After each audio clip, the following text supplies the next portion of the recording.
नमस्कार। सभी राष्ट्रवादी दर्शकों को मेरा प्यार भरा नमस्कार। तो आज हम बात करेंगे पाकिस्तान की, स्पेशली पाकिस्तान की क्रिकेट टीम यूएसए से बहुत बुरी तरह हार गई। उसका जो हारने का सबसे बड़ी वजह, मतलब जिस पर सबको आश्चर्य है, वो है कि पाकिस्तान की क्रिकेट टीम को ट्रेनिंग देने वाला कौन था। क्या आप गैस कर सकते हैं कौन कौन ट्रेनिंग दे रहा होगा? पाकिस्तान में तो सब कुछ एक ही जने के पास है कंट्रोल, वो है वहाँ की एस्टेब्लिशमेंट, जिसे कि पाकिस्तानी आर्मी भी कहते हैं। तो सब कुछ वो पाकिस्तान में वही करती है, सारा कंट्रोल उसी के हाथ में है। और उन्होंने इतनी अच्छी ट्रेनिंग दी कि पाकिस्तान यूएसए से वर्ल्ड कप में हार गया। पाकिस्तान ने 159 7 विकेट पे बनाए थे, जबकि यूएसए ने भी 159 3 विकेट पे बनाए थे। मैच टाई हुआ, सुपर ओवर डाला गया और उसमें यूएसए ने 18 रन 1 विकेट पे बनाया, जबकि पाकिस्तान सिर्फ 13 रन 1 विकेट पे बना पाया।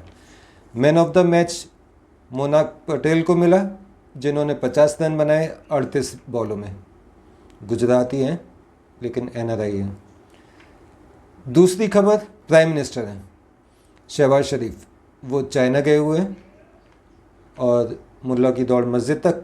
पाकिस्तानी जितने भी मिनिस्टर होते हैं वो सीधे भागते हैं या तो चाइना या फिर टर्की। तो फ़िलहाल वो चाइना गए हुए हैं अपने देश के लिए सो कॉल्ड इन्वेस्टमेंट का नाम लेकर, जो कि इन्वेस्टमेंट नहीं, भीख है।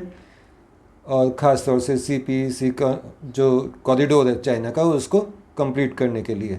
लेकिन चाइना ने मना कर दिया है कि जब तक हमारे लोगों को आप सुरक्षा प्रदान नहीं कर सकते, हम आपको ये कॉरिडोर अब कंप्लीट नहीं करेंगे, हम बस इसे बीच में अधूरा ही छोड़ देंगे। यानी कि भीख का कटोरा अभी तक खाली है। पहले पाकिस्तान को प्रूव करना है कि वो उनके जो इंजीनियर्स वगैरह हैं उनको सुरक्षा मुहैया करा पाए, उसके बाद ही वो करेंगे। या फिर उनकी एक और शर्त है कि आप हमारे को हमारी खुद की पर्सनल आर्मी वहाँ पर पोस्ट करवाइए और वो बाकी की सुरक्षा इंतज़ाम देख लेंगे। यानी कि पाकिस्तान की जो, क्या कहना चाहिए उसे, अंदर उसमें आत्मा तो खैर है ही नहीं, तो उन्हें उस बात से कोई मतलब नहीं है कि कोई दूसरा कंट्री आ जाए और हमारे कंट्री में आर्मी आ जाए उनकी और हमारे ही लोगों को वो मारने लगे। तो उन्हें उससे कोई फ़र्क नहीं पड़ता, उन्हें केवल चाहिए भीख और भीख।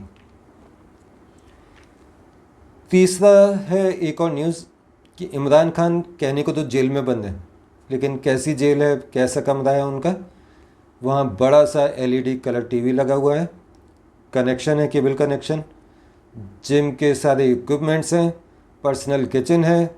जब मर्जी वो जिस भी रिपोर्टर को बुला के वो इंटरव्यूज़ दे देते हैं। और मैंने तो सुना है कि वो शेर शायरियों के लिए, अपना टाइम पास करने के लिए भी लोगों को बुला के अंदर शेर शायरी कर लेते हैं। ये है पाकिस्तान की जेल। फिर आपने इसका नाम जेल क्यों रखा है? उनको उनके घर में ही रख देते, वहाँ पर भी ये सारी सुविधा मिल जाती। लेकिन क्योंकि पाकिस्तानी आवाम को बेवकूफ़ बनाना है, उन्हें चूना लगाना है, इसलिए उनको जेल का नाम देकर जेल में वो सारी सुख सुविधाएं दी जा रही हैं जो एक इंसान घर में लेता है। फिर है पाकिस्तान की एक और प्रॉब्लम, उसकी जो इकोनॉमिक कंडीशन है वो बहुत ख़राब चल रही है, जिसके कारण उसे आईएमएफ से लोन लेना है। और आईएमएफ ने कहा है कि जब तक आप नए टैक्सेस नहीं लगाएंगे तब तक हम आपको नया लोन नहीं दे सकते। नए टैक्सेस का मतलब है कि आपने इन्फ्लेशन करना है। नए टैक्सेस आएंगे तो इन्फ्लेशन होगा तो वहाँ की जनता हल्ला मचाएगी, और हल्ला मचाएगी कि मतलब है कि अस्थिरता पाकिस्तान में फैलेगी। तो पाकिस्तान दोहरी मुसीबत में। अगर वो टैक्स नहीं लगाता है तो आईएमएफ लोन नहीं देगा, और अगर लगा देता है तो पाकिस्तानी आवाम उनको छोड़ेगी नहीं। एक और अपडेट है कि जो मोदी 3.0 जो अभी इलेक्शन हुआ था इंडिया में, उसमें आज प्रधानमंत्री पद की शपथ लेंगे लगातार तीसरी बार, और इंडिया के इतिहास में जवाहरलाल नेहरू के बाद लगातार तीसरी बार प्रधानमंत्री बनने वाले नरेंद्र मोदी दूसरे प्राइम मिनिस्टर होंगे जो लगातार थर्ड टर्म के लिए प्राइम मिनिस्टर बन रहे हैं कंटिन्यूटी में। और इसमें एक और ख़ास बात है, 8,000 लोगों को इनवाइट किया गया है।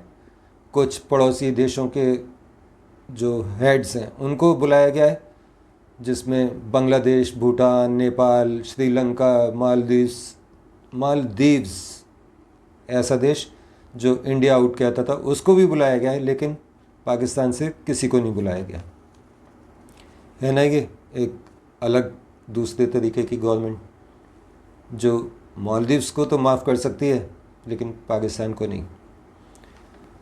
और एक और बात, मैं 1-2 दिन पहले न्यूज़ में देख रहा था कि पाकिस्तान की पार्लियामेंट में जो वहाँ के सांसद होते हैं वो अपनी स्पीच में पार्लियामेंट के अंदर कह रहे थे कि पीटीआई के कैंडिडेट्स, पीटीआई यानी कि इमरान खान की पार्टी, पीटीआई के कैंडिडेट्स को जेल में डाल दिया गया है और जब कोर्ट उन्हें छोड़ने का आदेश देती है और वो जब जेल से बाहर निकलते हैं तो जेल से बाहर निकलते ही कोई उड़न तश्तरी आती है या कौन आता है और वो बाहर निकलते ही वो कैंडिडेट्स गायब हो जाते हैं।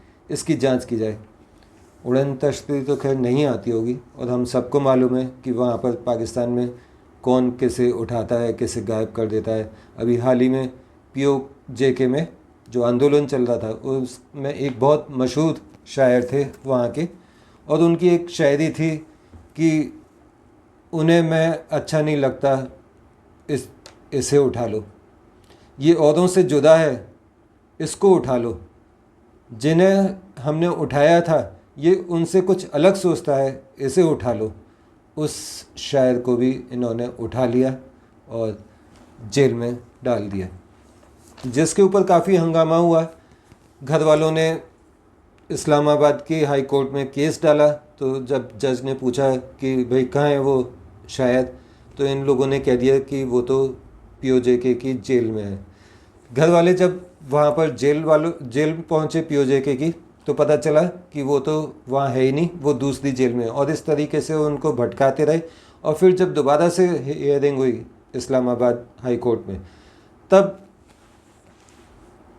उन्हें जज साहब को बताया गया कि वो तो POJK की फ़लानी जेल में है और हम कोर्ट में उनको पेश नहीं कर सकते क्योंकि POJK पाकिस्तान का हिस्सा नहीं, एक विदेशी कंट्री है ना। कितने हंसने वाली बात, आश्चर्यजनक बात। कभी तो वो कहते हैं कि POJK पाकिस्तान का हिस्सा है, कभी कहते हैं आज़ाद कश्मीर है, और कोर्ट के अंदर अपने आप को बचाने के लिए उन्होंने सीधे सीधे ये कह दिया कि वो एक फॉरेन कंट्री है, हमारा वहाँ पर आना जाना है नहीं।